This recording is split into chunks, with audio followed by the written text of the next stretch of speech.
com a graça de Deus, o tema da mensagem de hoje é o Anticristo. Eu convido a igreja para a leitura de um texto que está em 1 João, capítulo 2, versículo 18. 1 João, nós vamos fazer um estudo bíblico.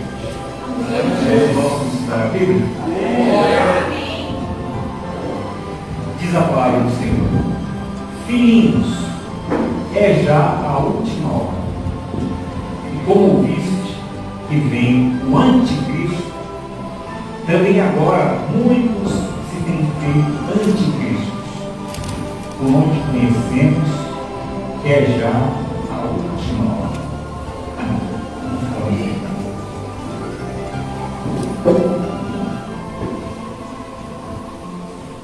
Eu decidi trazer essa meditação nesta noite porque, observando o panorama do mundo atual, a situação geopolítica, eu tenho percebido que o mundo está se preparando para a vinda do Anticristo.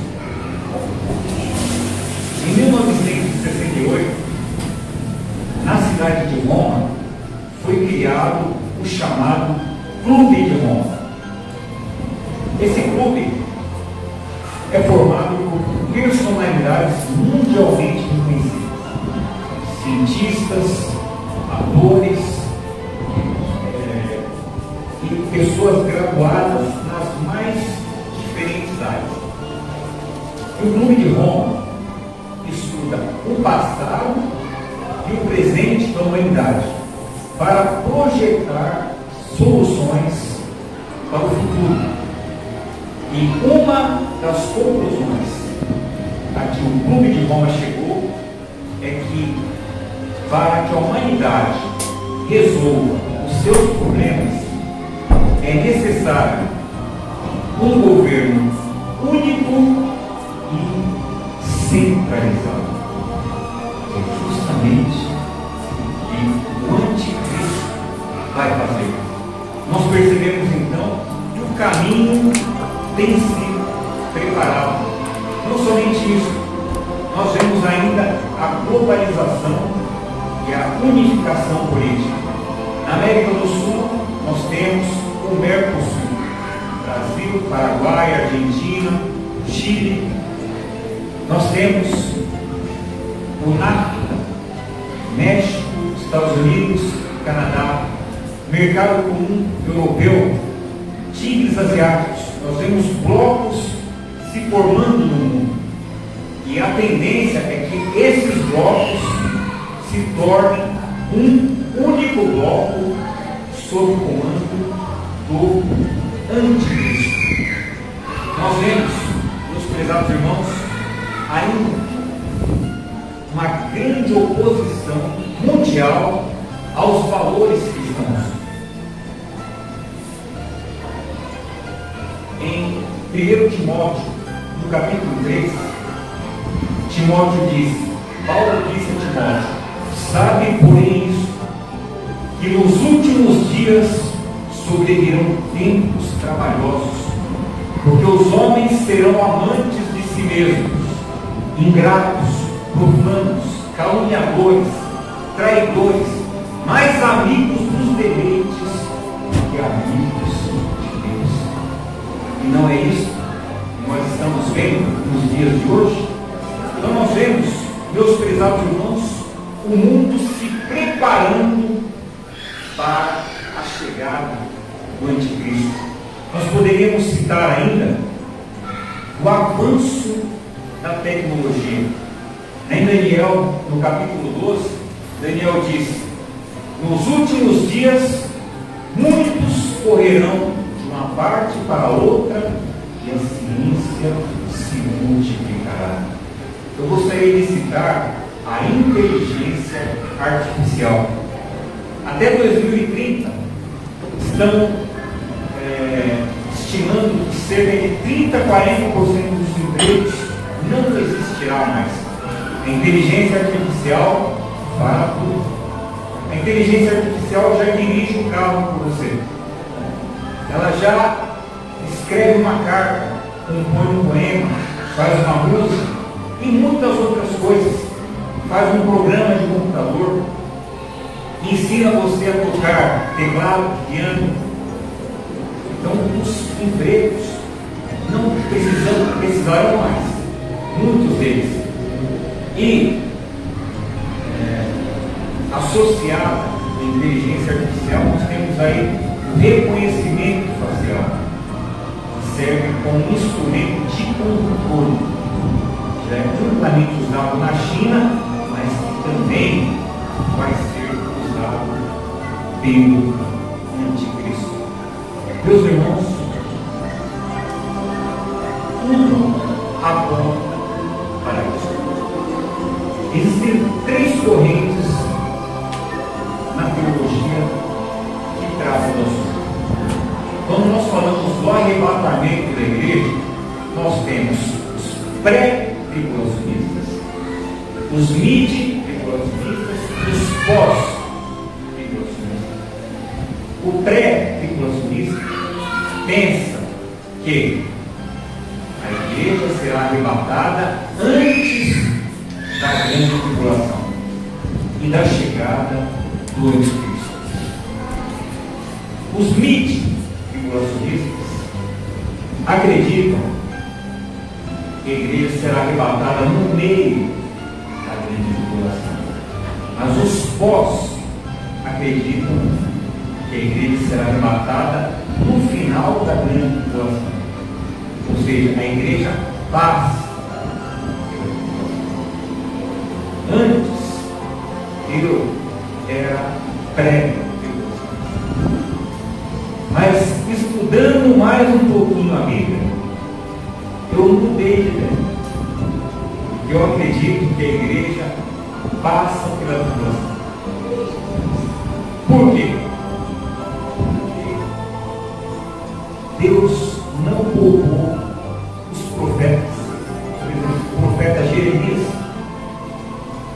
foi preso, maltratado e sofreu todo tipo de dificuldades.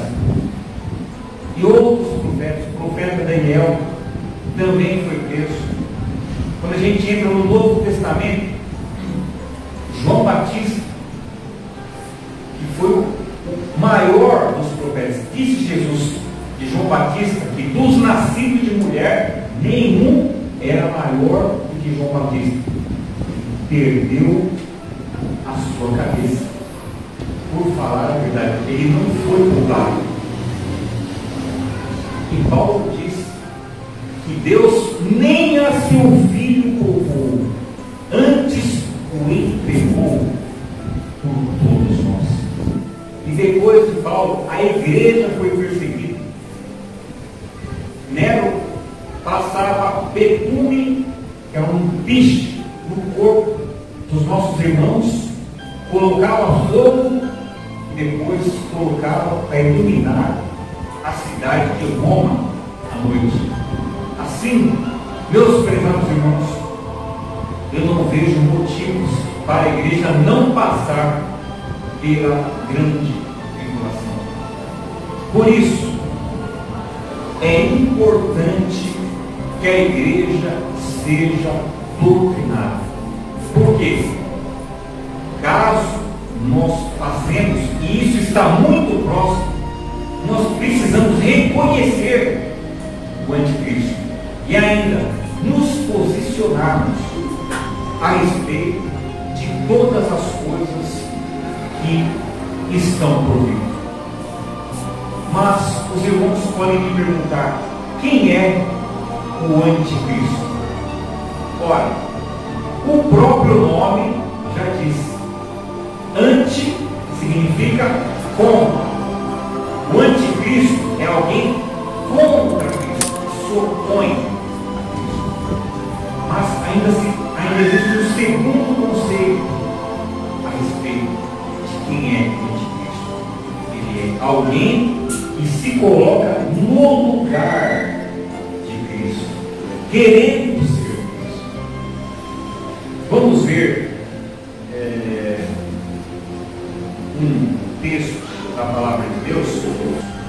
melhor, Apocalipse 13:2. Antes.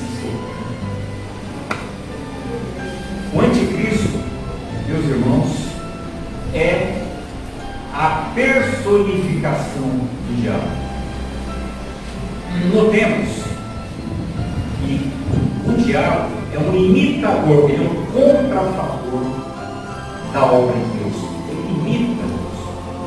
Da mesma forma que o Senhor Jesus, sendo Deus, nasceu como homem e tinha duas naturezas, a humana e divina, o anticristo, de igual modo, vai ter a natureza de Satanás. Veja o que diz a Bíblia. João foi uma besta que subia do mar. E disse ele, e a besta que vi era semelhante ao leopardo, e os seus pés como os de urso, e a sua boca como a de leão. E o dragão deu-lhe o seu poder, o seu trono e grande poder. O dragão desse versículo é Satanás. E Satanás então transfere o seu poder para o anticristo. Ele é a personificação do diabo. É como se fosse o diabo na forma humana. E a Bíblia revela o anticristo através dos seus nomes. Ele é chamado homem do pecado, filho da perdição, chifre pequeno e a besta que sobe do mar. Meus prezados irmãos, vamos ver algumas características do anticristo. Daniel capítulo 7, versículo 15. E proferirá palavras contra o Altíssimo, e destruirá os santos do Altíssimo, isto é, a igreja. Por isso eu acredito que a igreja estará na grande tribulação, e cuidará em mudar os tempos e a lei, e eles serão entregues na sua mão por um tempo, tempos e metade de um tempo. Um tempo, um ano. Tempos, 2 anos. Metade de um tempo, 6 meses. Quanto dá? 3 anos e meio.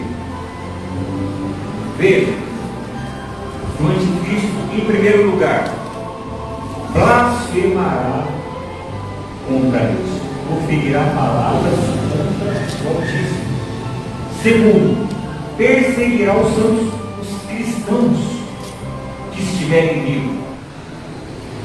Terceiro, tentará mudar as leis e os costumes.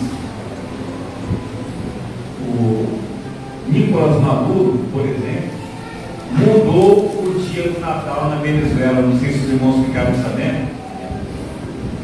Mas é apenas um exemplo do que o anticristo fará.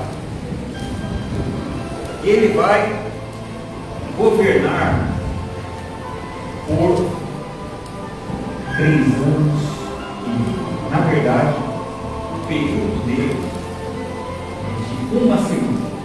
Já vamos ver. Cada dia da semana corresponde a 1 ano. Vamos ver Daniel capítulo 9, versículo 27. E ele firmará uma aliança com muitos por 1 semana. Essa semana não é uma semana de dias, é uma semana de anos, 7 anos. E na metade da semana para cessar o sacrifício e a oblação, e sobre as datas das abominações virá o Consolador, e isso até a consumação. O que está determinado será derramado sobre o Consolador. quando o anticristo vier, ele chegará em uma situação que o mundo está em grande caos. É até possível que ele chegue no meio de uma guerra mundial, de uma epidemia, de catástrofes naturais que nós vemos que tem aumentado, um princípio das dores, e ele vai se mostrar como o Salvador. Ele vai propor soluções para os grandes problemas da humanidade, principalmente os problemas de Israel contra os seus inimigos que estão mais próximos. Ele fará uma aliança com muitos por uma semana. Quantos anos? 7, né? E depois, na metade da semana, fará fechar o sacrifício e a poblação.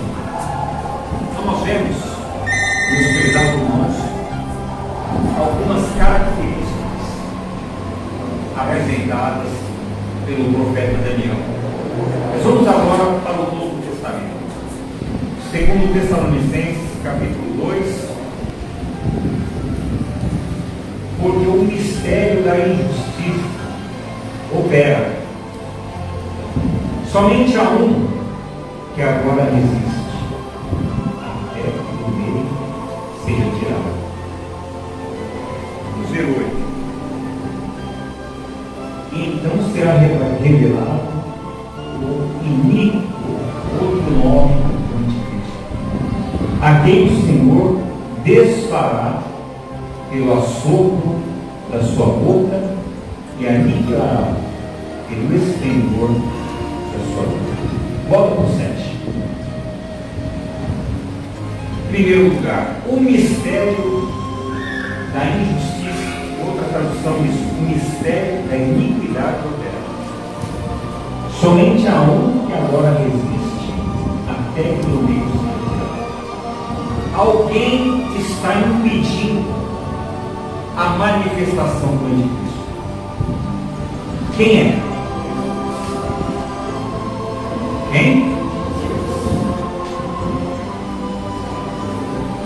Essa parte. O Espírito Santo. Enquanto o Espírito Santo estiver impedindo, o anticristo não pode se manifestar. Até que no meio ele será tirado, e então se manifestará o iníquo,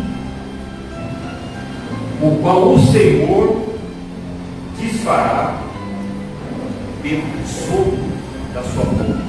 Vamos ver 1 João, capítulo 4, versículo 3.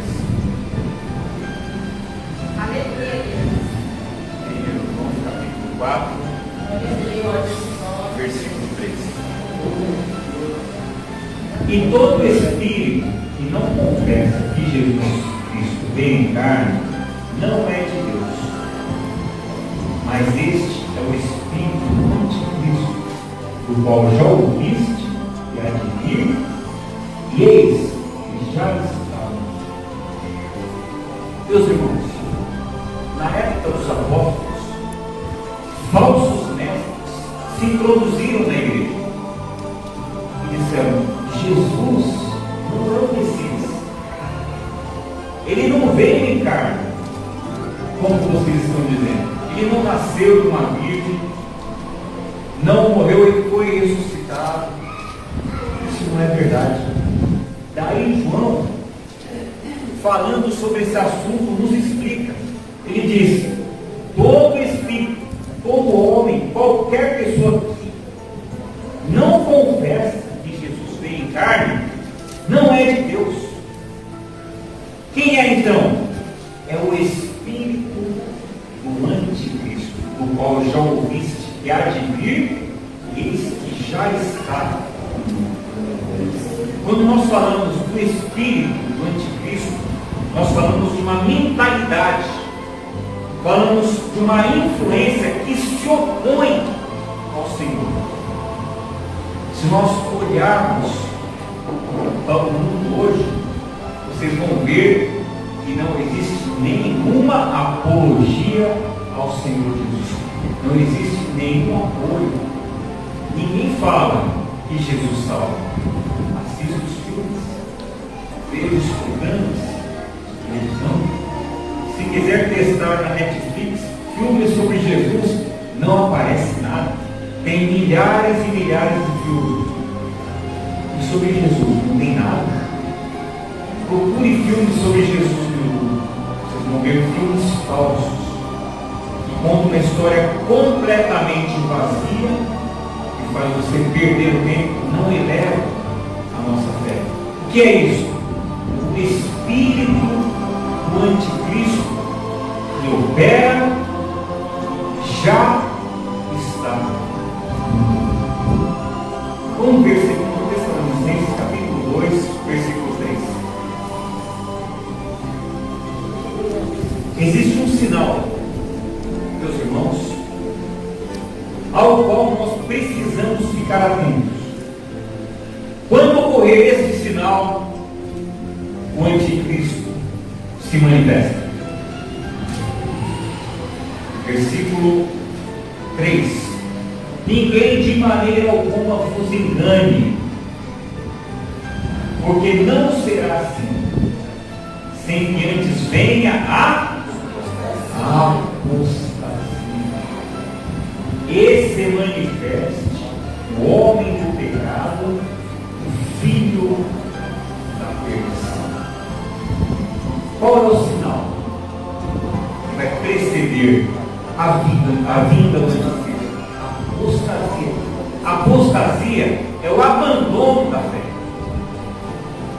A Europa, meus prezados irmãos, é o berço do protestantismo. O protestantismo começou lá. De lá foi para os Estados Unidos. Dos Estados Unidos para a América do Sul. É por isso que nós estamos aqui hoje. Mas se nós voltarmos para a Europa, nós vamos ver muitos templos onde eram igrejas, estavam cheias, alugados para boates, para outros comércios, porque a igreja não existe mais. E nos Estados Unidos, de igual modo, a igreja está encolhendo. Por quê?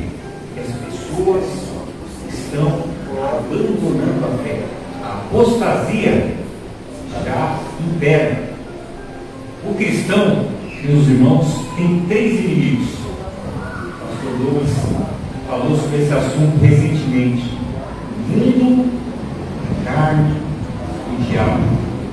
O mundo, meus irmãos, é um sistema que se opõe à igreja e afasta as pessoas, levando elas à apostasia. E aqui no texto, a Bíblia diz: e vai se manifestar então o homem do pecado, o filho da perdição. Interessante essa última expressão. O anticristo é chamado de filho da perdição. Filho da perdição é um hebraísmo, ou seja, uma expressão idiomática que os hebreus usavam, porque eles costumavam chamar as pessoas de filho daquilo que as caracterizava. Por exemplo, um menino muito inteligente podia ser chamado de filho da sabedoria. Isso aí é o filho da sabedoria, filho da luz. Por quê? Porque a inteligência é uma característica. Nesse sentido, meus irmãos, são nossos irmãos entenderem, todo o país tem expressões idiomáticas. Se eu chegar para o pastor Douglas e dizer: pastor Douglas, tal pessoa está fazendo tal coisa, mas um dia a casa cai. O que eu estou dizendo? Um dia vai dar tudo errado e ele vai sofrer um grande prejuízo, um grande dano. Para um estrangeiro que um dia a casa cai, ele vai pensar que a casa literalmente vai cair. Mas não é isso, é uma expressão idiomática. É exatamente o que Paulo usou. E Jesus também usou essa expressão na sua oração de João, capítulo 17. Ele orando ao Pai, disse: Pai, falando dos seus discípulos, nenhum deles se perdeu, senão o filho da perdição, para que se cumprissem as Escrituras. De quem Jesus estava falando? Judas Iscariotes, o filho da perdição. Por quê? Assim como o anticristo, ele já estava destinado à perdição, que a condenação eterna é uma característica que ele tem. Por isso é chamado de filho da perdição. Vamos ver versículos 9 e 10.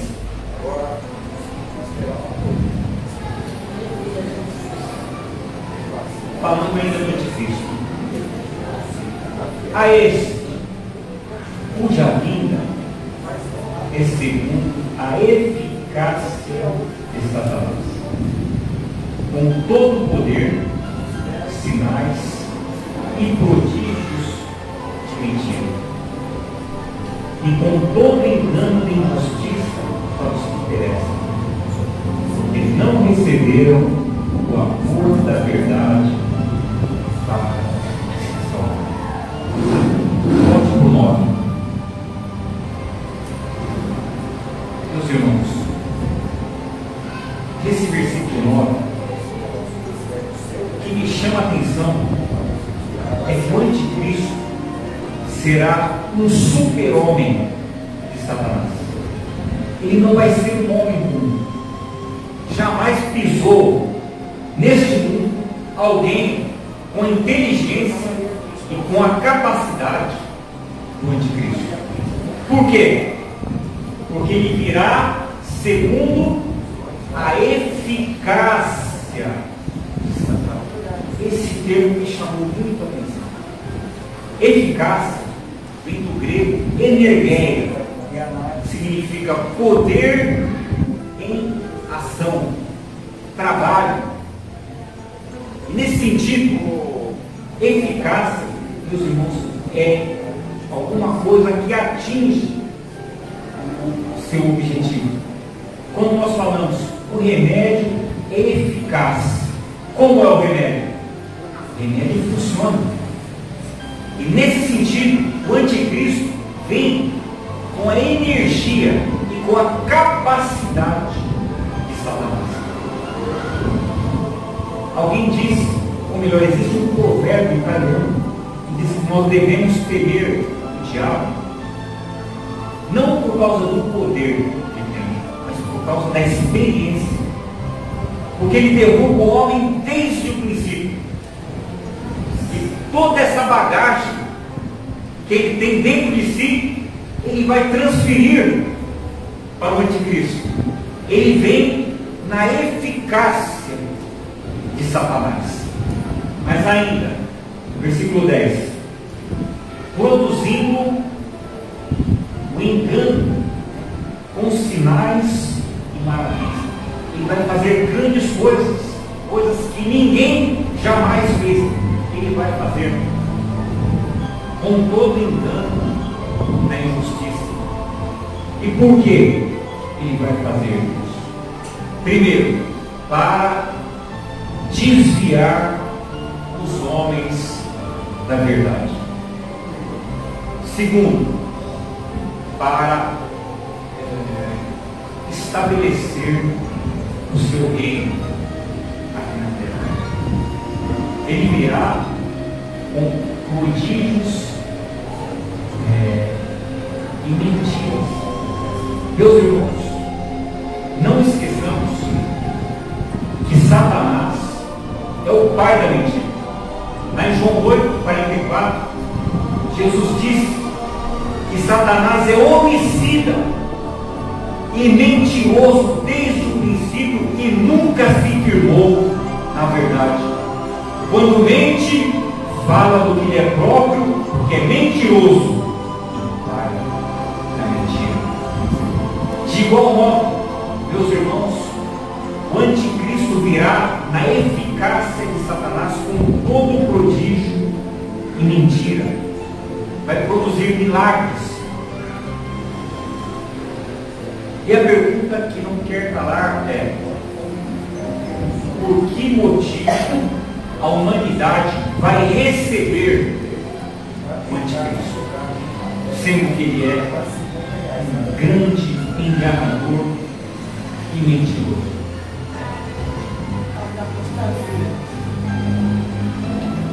Não, a apostasia, mas por uma outra razão. Porque não receberam o amor da verdade para se salvar. Veja que quando o homem recusa a vontade de Deus, ele fica aberto para aceitar a mentira do diabo. E Deus manda então a operação do erro, a operação do engano, para que eles creiam e depois pereçam. Veja, meus irmãos, que lá em João, capítulo 10, versículo 10, Jesus disse que o ladrão vem senão para matar, roubar e destruir. Mas eu, disse Jesus, vim para que tenham vida e vida com abundância. Glória a Deus. Glória a Deus. Glória a Jesus. Glória a Deus. O anticristo, meus irmãos, ele imita a Cristo. Ele se coloca no lugar do Senhor Jesus. Mas ele não age sozinho. Vamos ver Apocalipse 13. O anticristo conta com um grande ajudador. Quem é essa pessoa? Quem é aquele que vai ajudar o anticristo? Não falem todos ao mesmo tempo, senão a gente não consegue entender.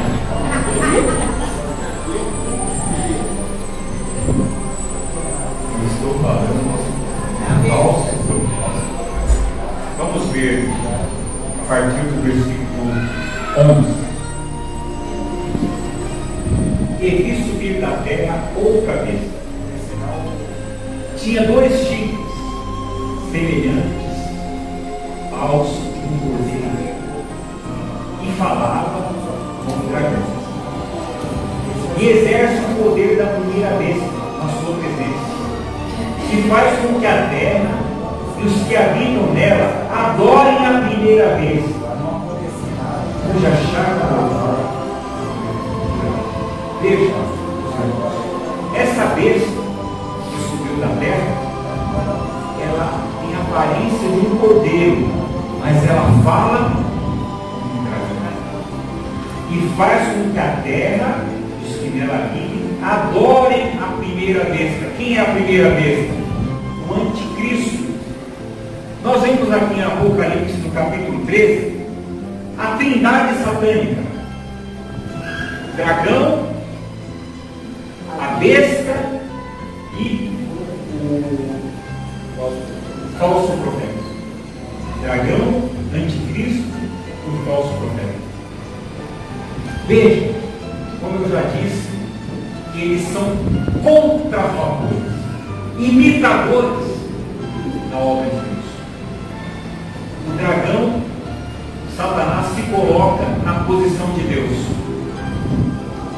O anticristo se coloca como Cristo. Veja, que ele vai receber uma ferida mortal. Ele vai morrer, mas vai ressuscitar. De igual modo, o Senhor Jesus morreu e ressuscitou no terceiro dia. Ele vai imitar.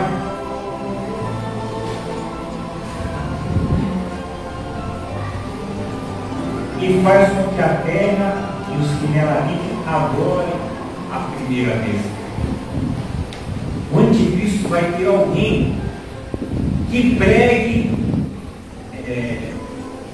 para a humanidade que eles devem adorar. Hoje, quem é que faz isso na igreja? Quando o pregador está pregando, alguém vai lá no coração do pecador e fala: você precisa de Jesus. Quem é? O Espírito Santo.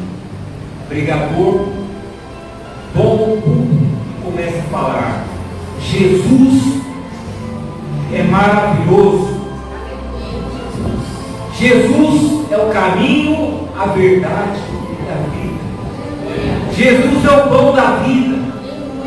Jesus é o princípio do fim, é o alfa e o ômega. Ele vai falando no coração do pecador: você precisa de Jesus. Jesus quer te salvar. Jesus deu a vida por você. Aceita Jesus. O homem diz: eu quero Jesus. Naquele momento ele recebe então a salvação. O falso profeta, meus irmãos, vai fazer a mesma coisa. Ele vai dizer: o anticristo salva. É o anticristo a solução para todos os problemas da humanidade. Vamos ver versículo 13. E faz grandes sinais, de maneira que até o fogo faz descer do céu a terra à vista dos homens. Veja o poder que o falso profeta também terá. Pode seguir. Versículo 14. E engana os que habitam na terra com sinais que lhe foi permitido que fizesse em presença da mesa, dizendo aos que habitam na terra que fizessem uma imagem à besta que recebera a ferida da espada e vivia. O falso profeta então vai ordenar que se construa uma imagem, e essa imagem vai ser colocada lá no templo. Se houver tempo, a gente vai comentar alguma coisa a respeito do templo, e vai querer que essa imagem seja adorada. Versículo 15. E foi-lhe conseguido que desse espírito à imagem da besta, para que também a imagem da besta falasse e fizesse que fossem mortos todos os que não adorassem a imagem. Deixa isso. A imagem vai falar. Pode até ser a inteligência artificial usada em favor do mal, mas pode ser alguma coisa sobrenatural. Por quê? Se o falso profeta faz até fogo descer do céu na vista dos homens, ele pode dar poder para a imagem falar. Ele vai obrigar todos a adorarem a imagem da besta. Eu pergunto para a igreja: daqueles que são salvos em Cristo Jesus e que têm o sinal de Deus, quantos desses vão adorar a imagem da besta? Zero. Nenhum. Os que são de Deus não adoram a imagem da besta. O anticristo vai chegar diante da pessoa e vai dizer: ou você adora a imagem, ou você morre. Para o cristão é uma honra morrer pelo nome do Senhor Jesus. Ser fiel até a morte e dar-te-ei a coroa da vida. Glória a Deus. Glória a Deus. Meus prezados irmãos, mesmo matando os cristãos, o anticristo não Porque crente não morre, crente muda de endereço. Glória a Deus, glória a Jesus. Versículo 16. E faz que a todos, pequenos e grandes, ricos e pobres, livres e servos, lhe seja posto um sinal na sua mão direita ou nas suas testas, para que ninguém possa comprar ou vender, senão aquele que tiver o sinal, ou o nome da besta, ou o número do seu nome.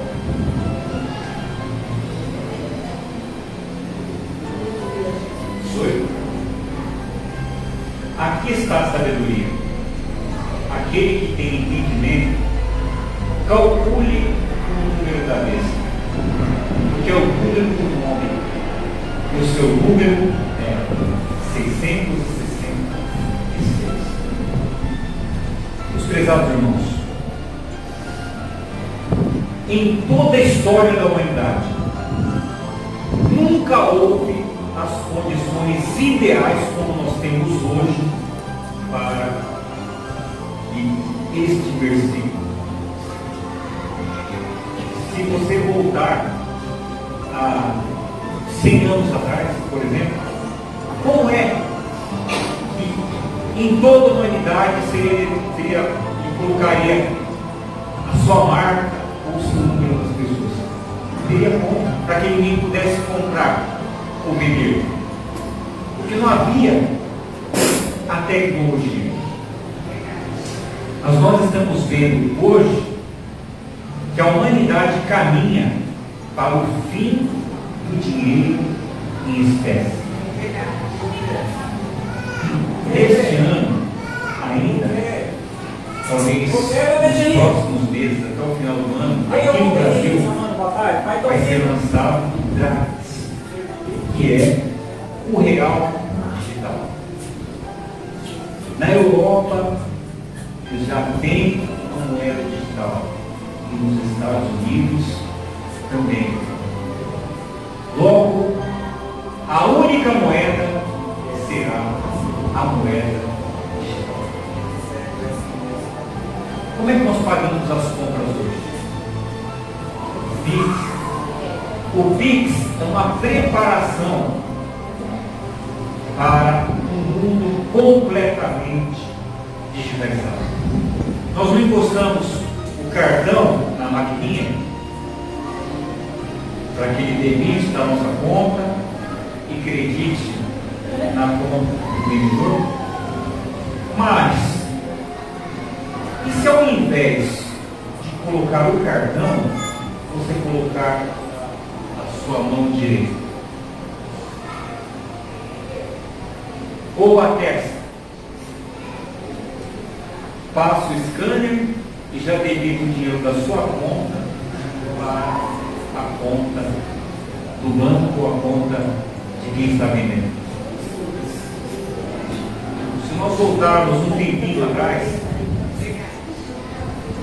nós iríamos dizer que a marca da besta é o código de barra. Porque no código de barra tinha 3 barras maiores, né? Cada uma representava o número 6. É o 66B. Os irmãos lembram? Mas o tempo foi passando e as coisas foram se sofisticando. Hoje já tem o chip que você pode implantar facilmente sobre a pele. E nesse chip pode ter todas as suas informações. O mesmo chip que eles usam nos cartões. Ou ainda pode ser algo mais sofisticado do que o chip, que já deve existir. E ele vai dizer: quem não colocar o chip, não compra e não vende. E ainda, não é dono mais de nada. Você tem casa? Você quer vender sua casa? Você vai precisar do chip para fazer a transação financeira. Sem o chip, você está excluído da economia. Como é que você compra comida?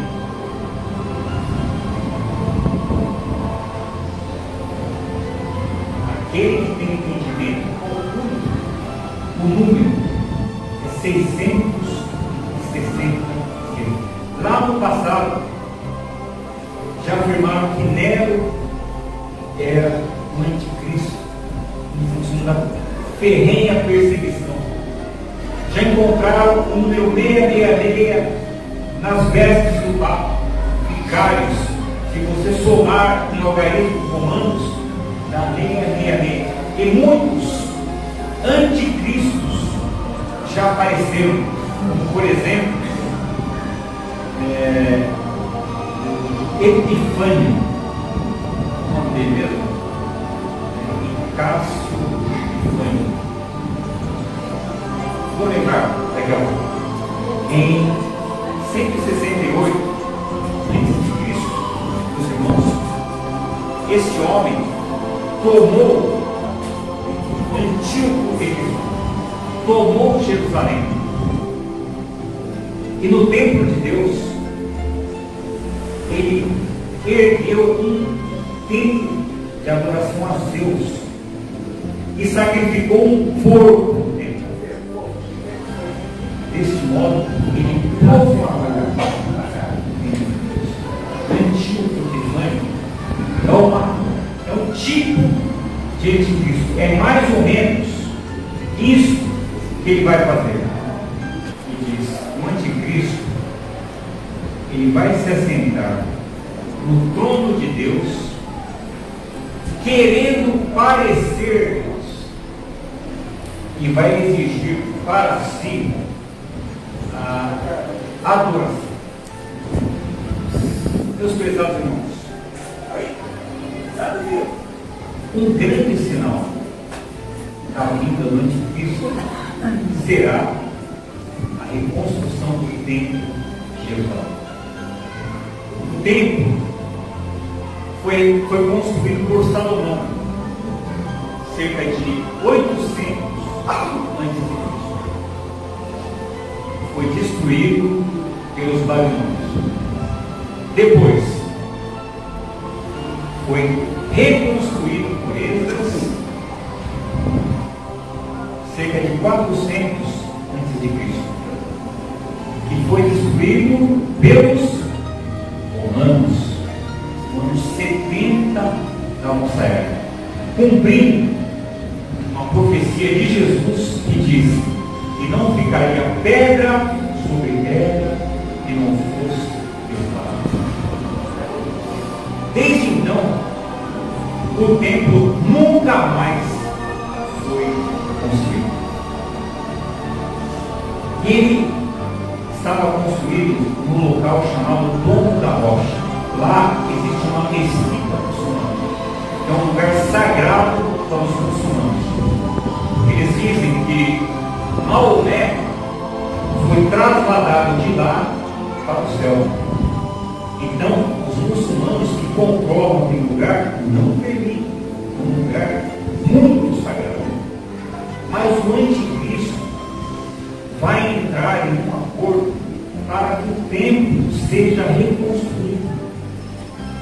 E se vocês forem para Jerusalém hoje, vocês poderão visitar o Instituto do Templo. Lá ele já tem todos os utensílios, já tem as vestes sacerdotais, ele já tem a planta do templo. Eles constroem o templo em 6 meses. Vou deixar aqui uma lição de casa para os irmãos.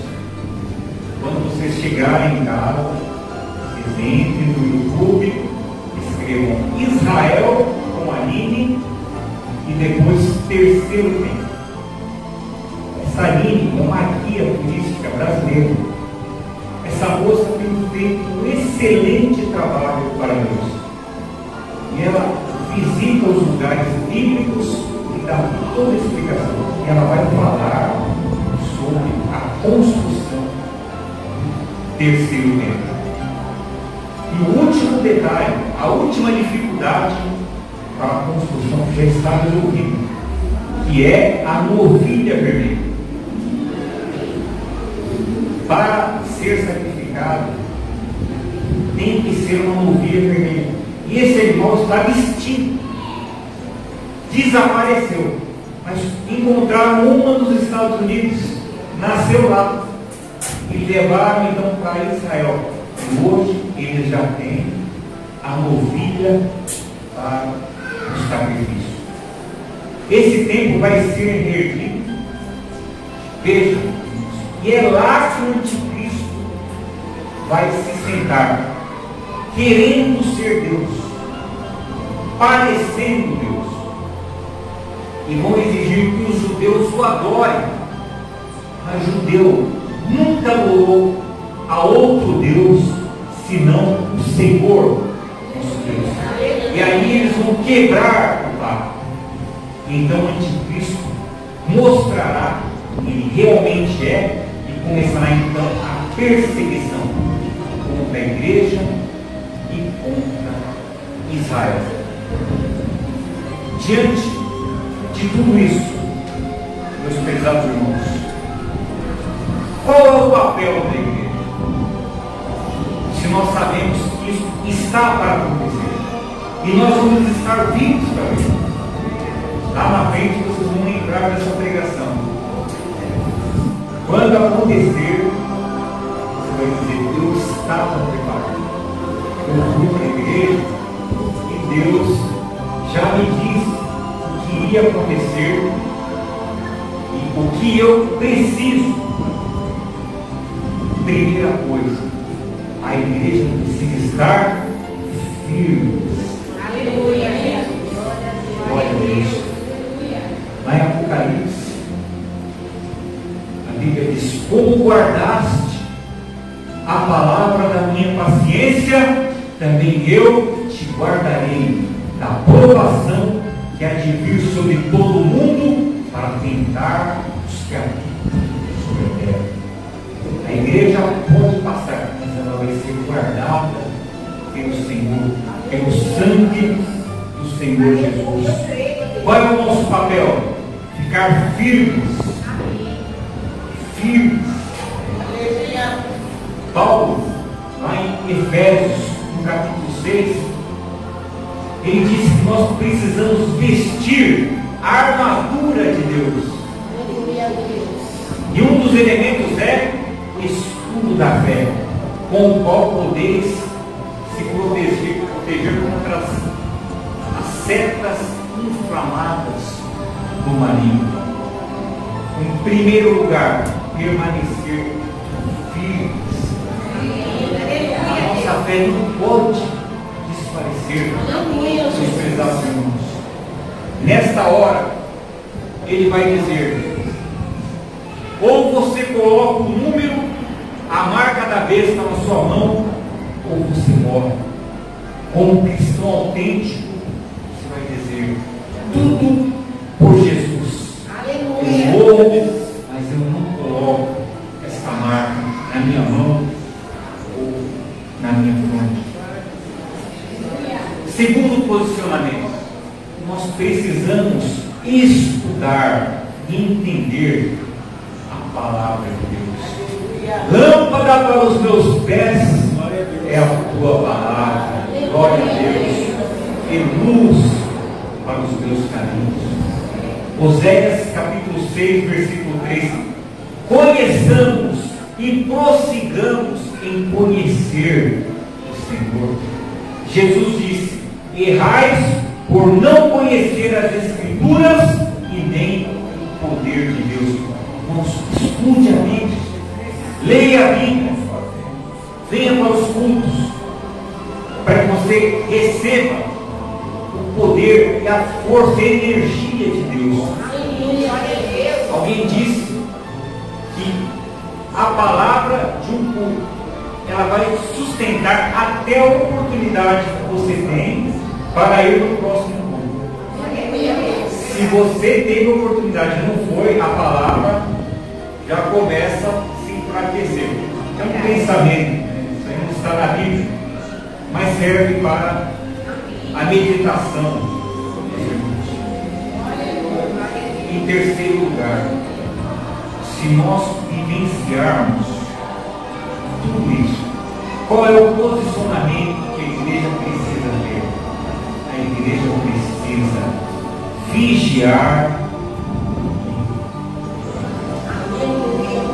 Quem disse isso? O Senhor Jesus. Ele disse: vigiai e orai, para que não entreis em tentação, porque o Espírito está bom, mas a carne é fraca. Glória a Deus. Lá na parábola das virgens, o pastor Lucas pregou no domingo passado, no finalzinho, o Senhor Jesus conclui dizendo: vigiai, porque não sabeis a hora em que há de vir o Filho. Glória a Deus. Glória a Jesus. Meus irmãos,